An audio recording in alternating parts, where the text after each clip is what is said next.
Hello, friends. Welcome to another episode of It's Not All Rainbows. I'm your host, Lindsay Goodman. I'm a certified trauma recovery coach, and I'm also a survivor of abuse in a queer relationship. Today, I'm going to talk to you about when an abusive person tells you that you won't like sex with anyone but them, why they do it, what to really think about that, and so on. I think it's probably pretty obvious why they do it. Before we dive in, I will talk about my struggles and successes like we do every week. A struggle is that I actually started recording this episode and like a fly buzzed into my hair while I was talking. I was like 5 minutes in, and I was like, zzz, and I was like, ah. And at first I was like, I'm gonna keep going. We're gonna just work with it. The last episode I was recording, Pip started barking because the mailman brought something, the mail person brought something. Um, and I was like, you know what? We're gonna start over. I'm not gonna do that to y'all. I'm not gonna have you watch me get a fly out of my hair. So hopefully this episode goes fairly smoothly. Again, I've been kind of like mentioning this lately. This is what it's like when you don't have a studio and you're just a person here trying to like, I want you to feel like I'm sitting across from you and we're having a conversation and a fly might actually buzz into my hair when we're hanging out, or my dog might bark when we're hanging out. So anyway, that is a struggle.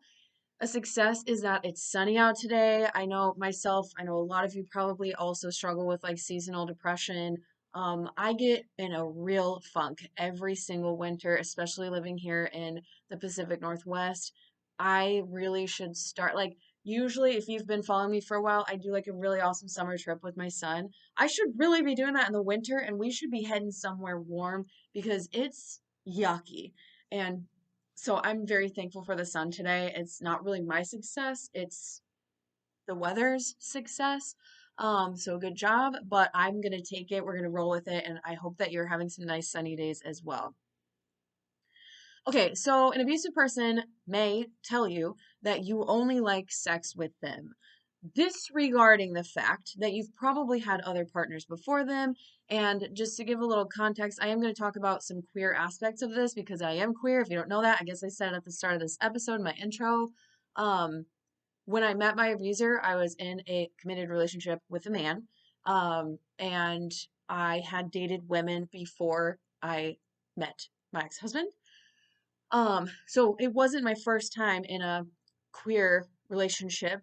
However, they totally would disregard my past and they would disregard my preferences that I was communicating to them.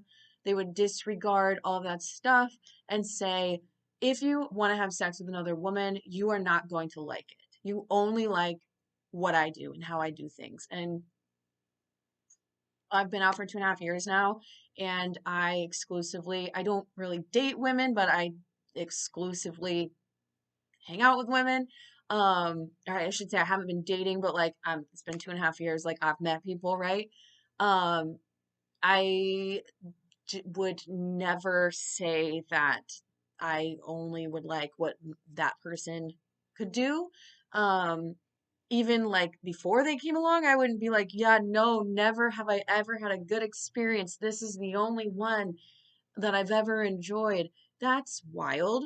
Um, and the reason that someone would do that, and again, this could happen in a straight relationship, absolutely. Someone could tell you, like, yeah, like you might have thought you enjoyed things with like your ex-husband or your ex-boyfriend or whatever, or like you might think that you might like something with someone else because things aren't going well with us, but like you like how I do it, and I'm the only one who knows what you like, and blah blah blah. And if you go and be with someone else, they're not going to know you like I do, and just say things to make you think that the sex is better than it really is, and to make you think that no one else is going to be like a good, compatible, sexually compatible human for you.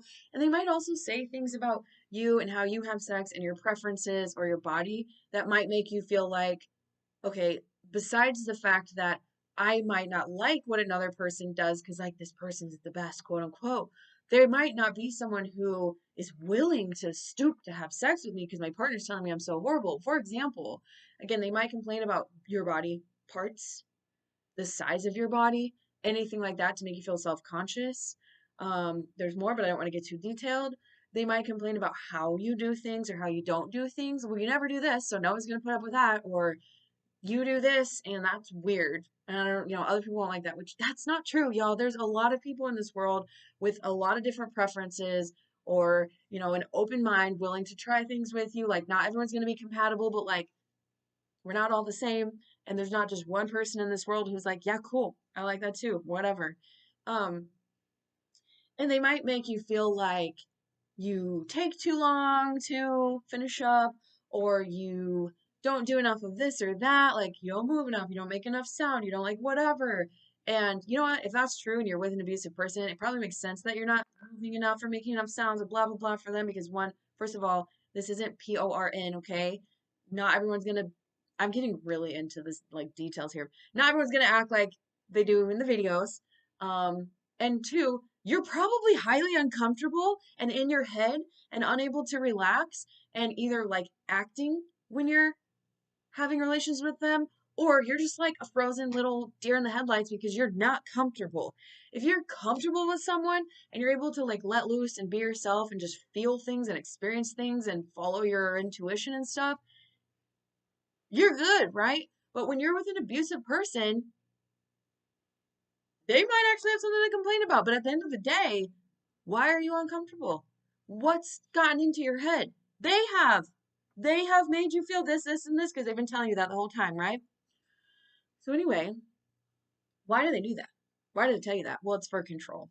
Obviously, it's for control because they don't want you to go out and have sex with another person because that's probably what they do.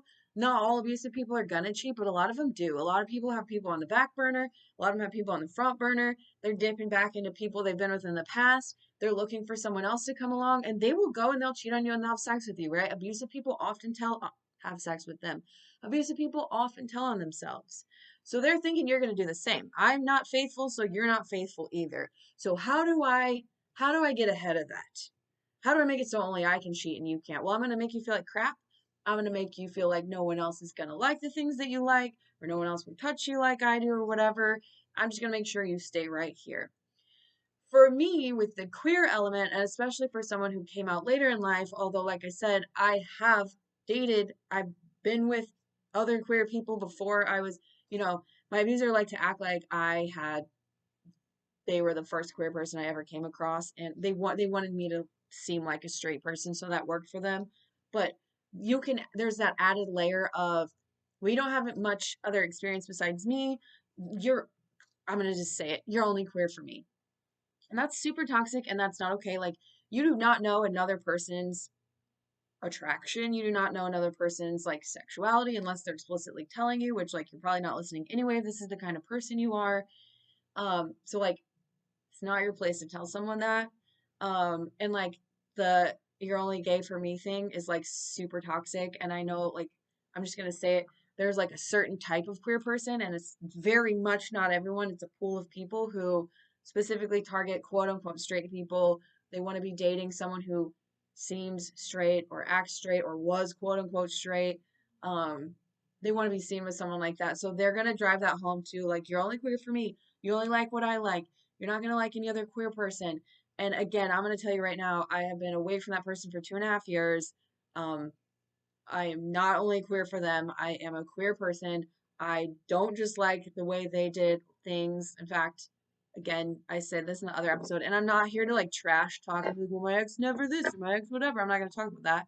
But again, sex with an abusive person, maybe at the time you thought it was really good, but if you like could go back and watch it from where you're at now, removed from it, and some people may actually be able to do that, which delete that if you can.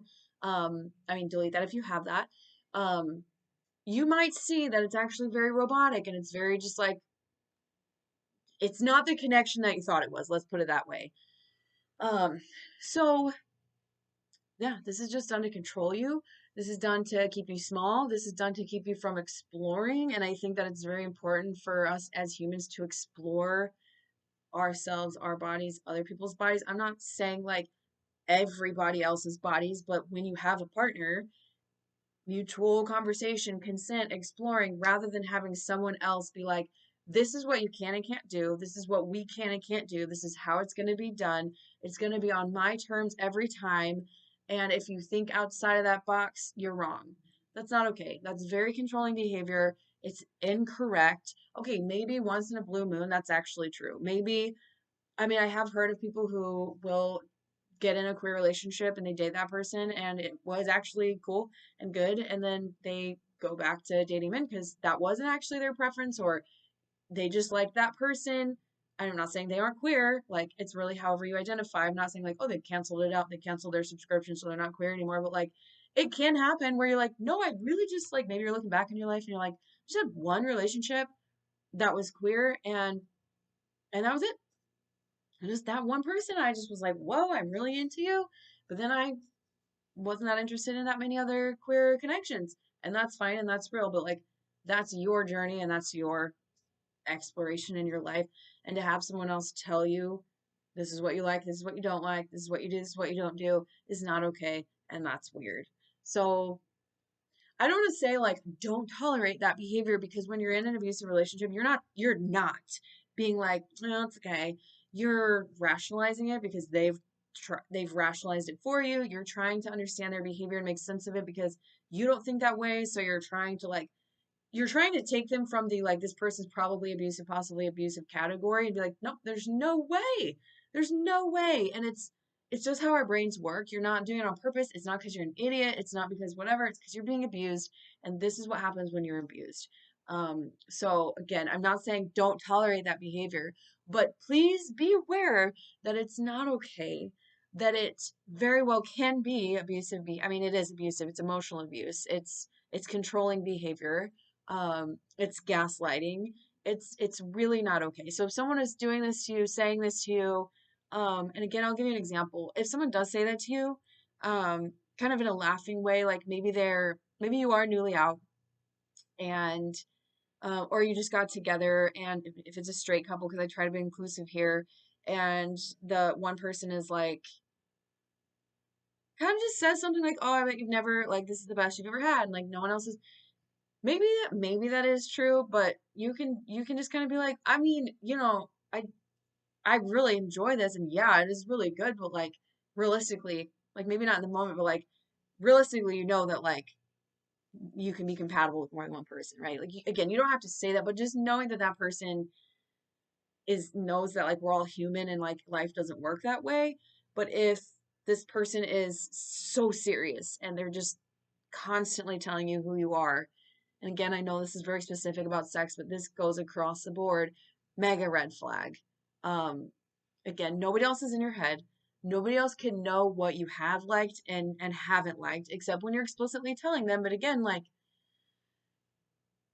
being a human is very adventurous and complex. And I mean that by like we're constantly exploring and learning and changing and all that stuff. So only you know what you like and don't like. Only you know what you're going to like in the future when this person's no longer around. Because hopefully this person's not always around if this is the way they're talking to you. So I hope this was helpful. I don't know. I feel like I kind of just babbled for 13 minutes, but um, it's not okay. It's not true. Probably you are going to enjoy things with other people. Um, it's just being said to control you and to keep you from leaving them because they know that, again, they know their behavior, they know their past, they know what they've done to other people. They're projecting that onto you, assuming you're going to do the same, and they want that to happen. So they're putting that little leash on you. Like, down, Bubba. Nope, you don't. You will never like anyone else but me. You're stuck here. I'm the best you'll ever have. So you're trapped. Thank you. Okay, I hope this was helpful. I hope it wasn't too like confusing and wild. And it's kind of weird for me because I think that we should be able to talk about sex and we should be able to be open about things that we traditionally have not been able to. But I also don't want to get super detailed with things like that because I'm like, I don't need to do that. But so again, I hope this was helpful. I hope it brought you some clarity or validation if that's what you're looking for. And I hope you do something nice for yourself. Go drink some water. I will be back next week with more.